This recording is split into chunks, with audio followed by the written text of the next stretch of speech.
আসলে তো আসলাম ঘুরতে মজা করতে, এসে দেখতেছি যে ইলেকট্রিসিটির এত সমস্যা, বিদ্যুৎ আসছে আর যাচ্ছে। মানে গত 24 ঘন্টায় মিনিমাম 10-20-12 বার বিদ্যুৎই গেছে আসার যাওয়ার মধ্যে। এসি রুম, এসি চলতেছে না, ইলেকট্রিসিটি নাই, কীভাবে চলবে? তো ওদেরকে বললাম যে কিরে ভাই, জেনারেটরও তো ভালো করেছে, আমরা সার্ভিস দিতে পারতেছি না তেল সংকটের কারণে। মোটামুটি একটা খারাপ একটা পরিস্থিতিতে সম্মুখীন হতে হয়েছে।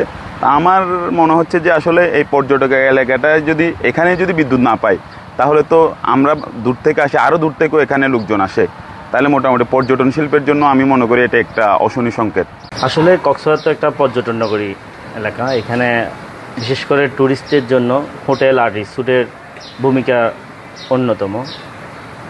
এর মধ্যে আমরা যেহেতু একটা ইকো রিসোর্ট, আমাদের রেস্টুরেন্ট আর ইকো রিসোর্ট একসাথে, আমাদের তো আসলে বর্তমান বারবার বিদ্যুৎ যাওয়ার কারণে গেস্টের প্রচুর পরিমাণ অভিযোগ যে এসি নাই, আপনাদের বিদ্যুৎ চলে যাচ্ছে, আপনারা জেনারেটর দেন। কিন্তু আমরা জেনারেটর কীভাবে দিব? জেনারেটর চালাতে গেলে আমাদের তেলের সংকট, জেনারেটরের জ্বালানি তেল পাচ্ছি না ঠিক মতো। আমরা সবাই জানি যে পর্যটন ব্যবসা হয়েছে একটা সেনসিটিভ ব্যবসা, কারণ এখানে পর্যটক আসে সব ধরনের সুযোগ সুবিধার জন্য। তাই সব ধরনের সুযোগ সুবিধা বলতে আমাদের হোটেলের সব ধরনের সার্ভিস, কি service? AC service, fan service, সার্বক্ষণিক বিদ্যুতের সুব্যবস্থা করা, লিফট সার্ভিস।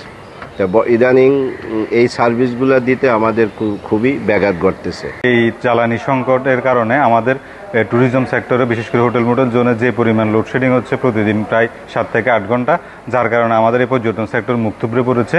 পাশাপাশি কোনো পর্যটকই এখন নেই বললেই চলে। এখন দেশি বিদেশি অনেক পর্যটক কক্সবাজারে অবস্থান করছেন।